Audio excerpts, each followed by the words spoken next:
When you walk into like a physical grocery store, the price of a gallon of milk is just the price. Right. It's printed on a tag, it sits on the shelf, and I mean, unless an employee physically walks over and swaps out that piece of paper, that number is static. Yeah, it doesn't change. Exactly. It is a fixed reality for everyone who walks through the doors.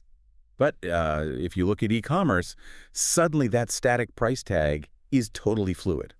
And, well, that fluidity is exactly what we are tearing apart today. We really are. We are getting into how merchants are using Shopify dynamic pricing to squeeze, an extra 3 to 8% of gross margin out of their online stores. Which is huge. It's massive. And the real trick here is doing it without completely breaking your checkout process or alienating the people actually trying to give you money. Welcome to today's deep dive, by the way. Glad to be here. We really need to establish the stakes for you right out of the gate because, I mean, the context of e-commerce right now is fairly sobering. The industry average conversion rate sits at only about 1.4%. Oh, man. That is just brutal when you think about the sheer cost of acquiring traffic today. It is. I mean, think about the mechanics of that. It means out of every 100 people who land on your site, people you likely paid good money to acquire through, like, Meta or Google Ads, almost 99 of them are leaving without buying a thing. 99, wow. Yeah.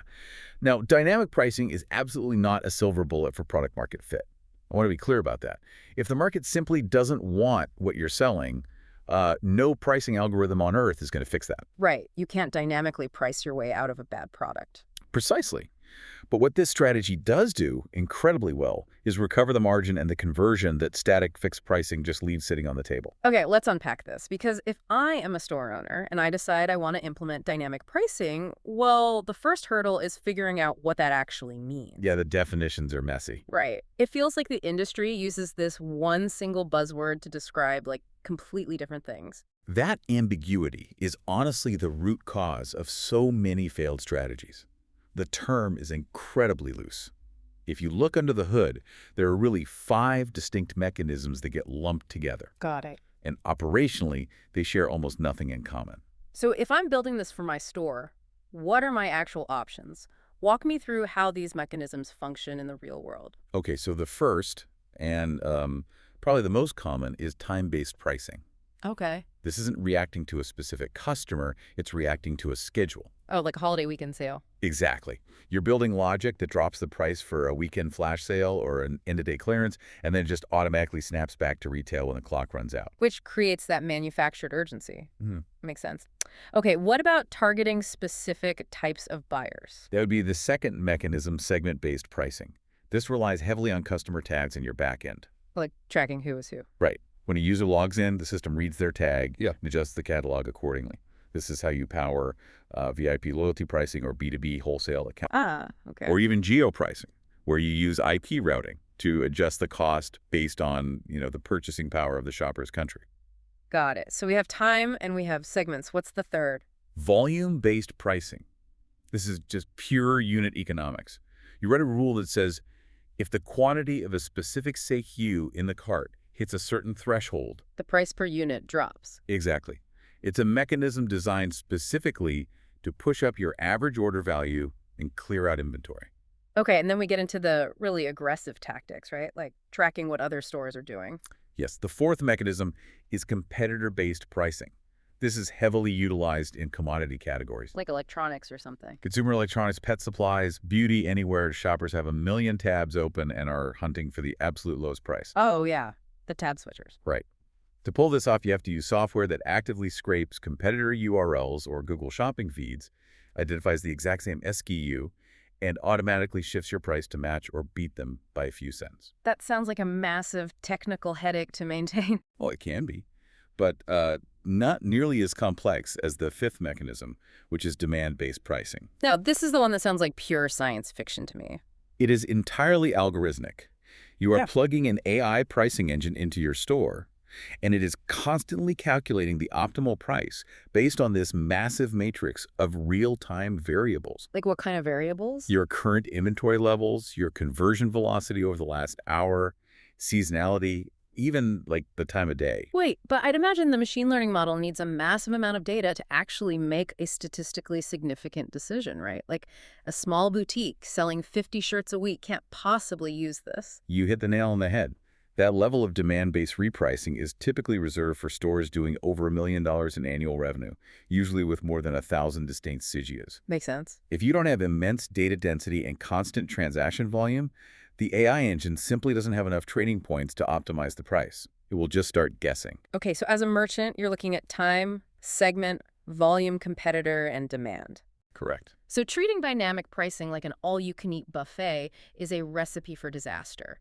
If you try to eat the time-based flash sale, the volume discount, and the competitor match all in the same quarter, you're just going to get a technical stomachache. You have to pick one superpower to start. That analogy perfectly captures the reality of the situation.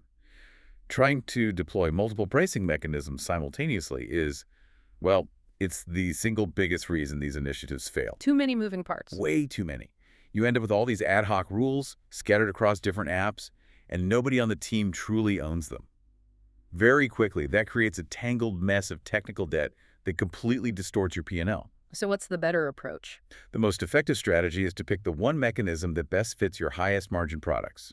Launch it, measure the data for 60 days, and only then even consider adding a second layer. So if I'm listening to this and I realize I need to stop building the buffet and just pick one rule to start, my immediate reflex is to go straight to the Shopify app store and type in dynamic pricing. But it turns out that reflex is a massive, incredibly costly blind spot. It is a trap so many merchants fall into. You absolutely have to operate by the audit before you buy a rule, because a shocking number of dynamic pricing projects end up paying a subscription fee to rebuild what Shopify already ships out of the box for free. Wait, really? How much of this can you actually do natively? Upwards of 40 to 60% of standard pricing rules can be handled natively. You're kidding. No, I mean it. We are talking about utilizing native automatic discounts or configuring quantity rules directly in the admin. Before you sign a contract with a sauce vendor, you need to sit down for a week, document your exact pricing logic, and see if the native architecture can simply handle it. Let's break down the actual costs here so you can see why this matters. You have 3 tiers of execution. Tier 1 is native tools, which cost you exactly $0. Right. Tier 2 is utilizing third-party apps, which generally run anywhere from $50 to $300 a month. And then Tier 3 is custom server-side logic. Right, which means building custom Shopify functions the modern replacement for the old Shopify scripts. And if you go that custom route, what are we talking about in terms of investment? You are looking at hiring an agency to write and compile custom code that executes natively during the checkout process. That typically runs between $2,000 and $8,000 in development time, plus ongoing maintenance. Okay, I want to dive into the ROI math on this because it is fascinating. Let's imagine your store operates on a standard 30% gross margin. Yeah. If you install a pricing app that manages to give you just a 3 percentage point margin uplift, so moving your gross margin from 30% to 33%, that shift actually increases your total gross profit per order by 10%.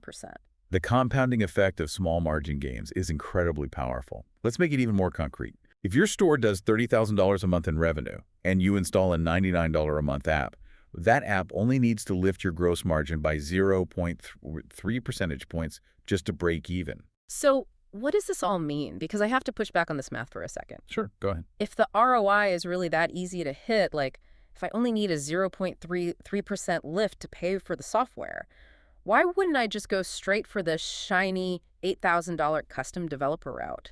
If I have the cash on hand, why not guarantee I get an incredibly sophisticated, perfectly customized pricing matrix? If we connect this to the bigger picture, you'll see exactly why that logic is so dangerous. A massive gross margin uplift on paper is entirely worthless if your complex, highly customized rules end up confusing the shopper. Because confused buyers don't check out. Exactly. Repricing tools that successfully lift your margin but simultaneously tank your conversion rate are net negative for your business. That makes sense. You could spend $8,000 on a custom Shopify function to create the most perfectly optimized pricing matrix in the world. But if a shopper gets to the checkout screen, sees a final price they don't logically understand, and abandons their cart, you've lost. Measurement, transparency, and simplicity matter infinitely more than the technical complexity of the rules. That makes total sense. You make more money per item, but you end up selling drastically fewer items, so you bleed out anyway. Exactly. But obviously there comes a point for scaling brands where native tools just don't cut it anymore. Absolutely. Once your catalog complexity outgrows the built-in logic, or, if you are fighting in a highly competitive commodity space where prices need to shift hourly, that is when specific targeted third-party apps become non-negotiable. So if I'm doing competitor monitoring, native won't help me. I'd need to bring in something like Prezync if I'm in the mid-market. Correct. Or an app like DLava, which is crucial for European brands that have to monitor pricing compliance across multiple marketplaces. Got it. And if you are on a lower Shopify tier, but still need complex customer tagging for things like wholesale tiers, an app like Bold Custom Pricing steps in to fill that architectural gap. And speaking of wholesale, we have to talk about B2B pricing on Shopify Plus because this sounds like an absolute gold mine. Oh, it really is. For established operations, utilizing B2B catalogs basically deletes manual quoting and PDF invoices from existence. Completely rewrites the workflow. It's like giving your wholesale buyers a biometric backstage pass. Yeah. Imagine your buyer coming to your site. Instead of making them wait in line at the merch tent, sending an email to their rep, attaching a PDF spreadsheet, and waiting 3 days for an invoice. Which is how it usually goes. Right. Instead, they just log in. The architecture recognizes their account, and the entire store's price tags magically change to match their specific negotiated contract. What's fascinating here is that when you look at the data, the biggest financial wins in B2B dynamic pricing don't actually come from algorithmic margin optimization. Really? Where do they come from? They come from the sheer operational efficiency of removing the manual quoting work. Just the administrative friction being gone. Think about the ripple effects. When a wholesale buyer can self-serve at their negotiated prices 24/7, your sales reps suddenly stop wasting 20 hours a week emailing PDFs back and forth. That's massive. And human billing errors drop to near zero. And crucially, the velocity of reorders climbs rapidly because there is no waiting for a manager to approve a manual quote. The money saved through that operational lift heavily outweighs trying to squeeze an extra 0.5% of margin out of a wholesale account. That is wild. The tech isn't necessarily making the items more profitable, it's just stripping the friction out of the relationship. Exactly. What about on the DTC side? For direct-to-consumer brands, what specific scenarios are actually moving the needle once they graduate to these advanced tools? In DTC, there are a few tactical deployments that consistently win. VIP loyalty tiers are highly effective. If your system identifies a returning customer with, say, 3 or more past orders, automatically showing them a 5 to 10% pricing advantage builds incredible repeat behavior. Oh, I love that as a shopper. Right. And it does it without fundamentally devaluing the brand's perceived worth to the general public. And geo-pricing is huge too, right? This Yeah. is where you adjust prices to match local purchasing power. So if I'm selling globally, I'm not just doing a raw currency conversion from US dollars to euros. Yeah. I'm actually matching what that specific local market expects to pay for this type of good. Exactly. It's about purchasing power parity.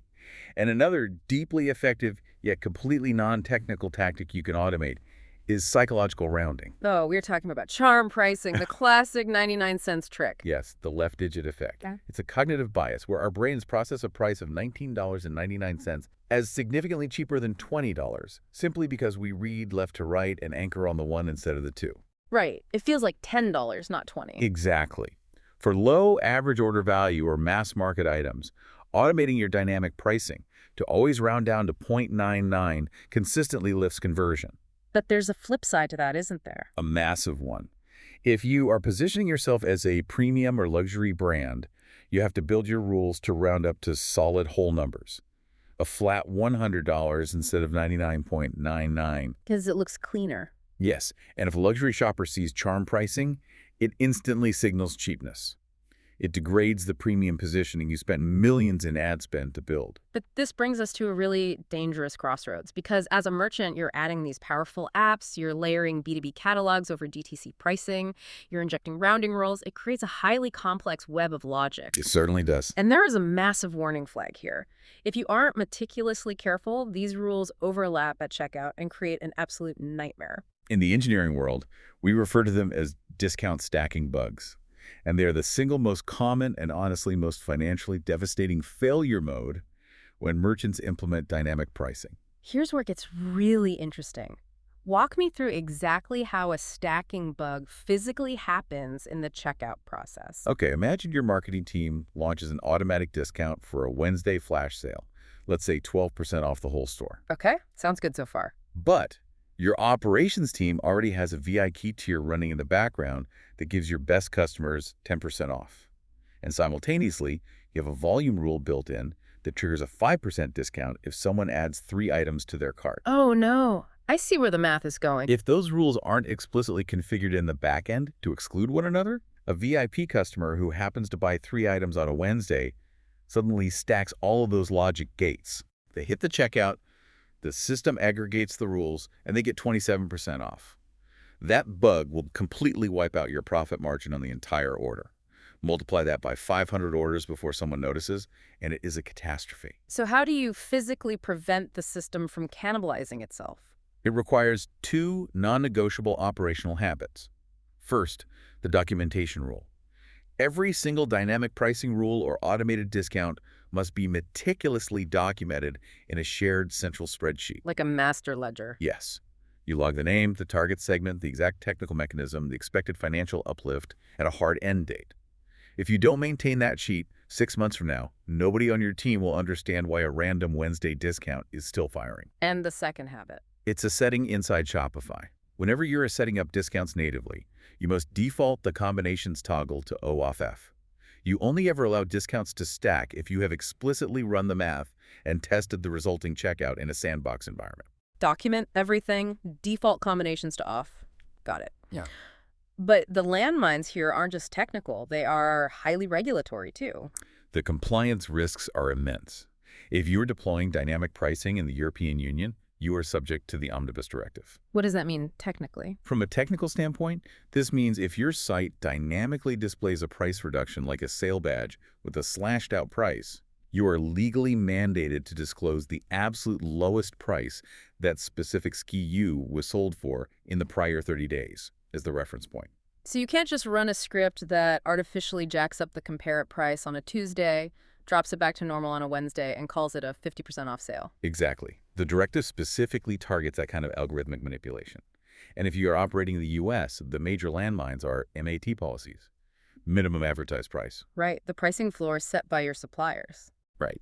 If you deploy an aggressive competitor matching scraper and it automatically drops your front-end price below the supplier's MAP threshold just to win a sale against a competitor, your supplier's automated monitoring will flag you.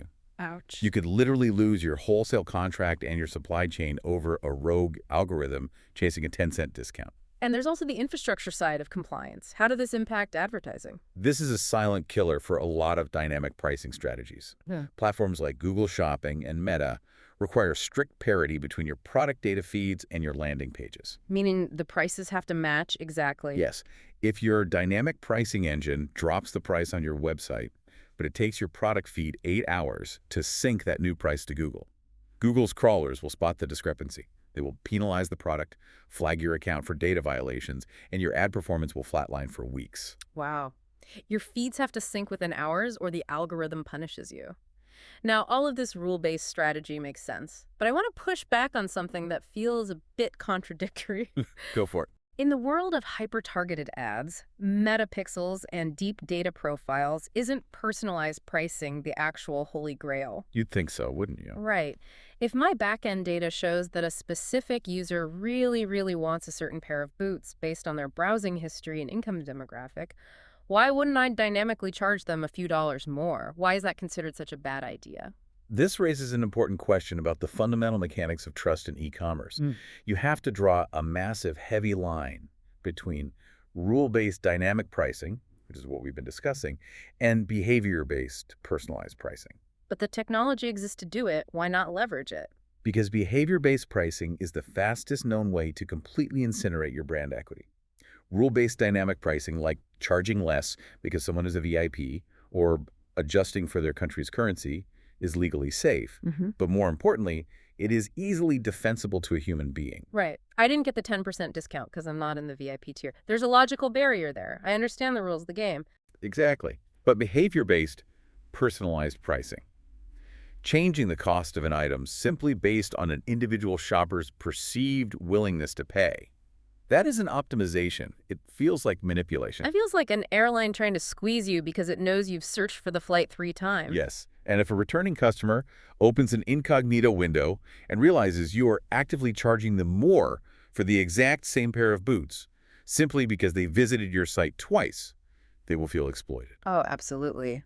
In today's digital ecosystem, that exact scenario triggers viral Reddit threads exposing your tactics. You don't just lose that one customer. You invite a massive, coordinated spike in refund requests, chargebacks, and public relations nightmares. Not worth it at all. The fractional margin you capture on that one sale is absolutely not worth the trust you burn to get it. The margin you capture is not worth the trust you burn. That is a vital takeaway. So let's distill all of this down for you listening right now.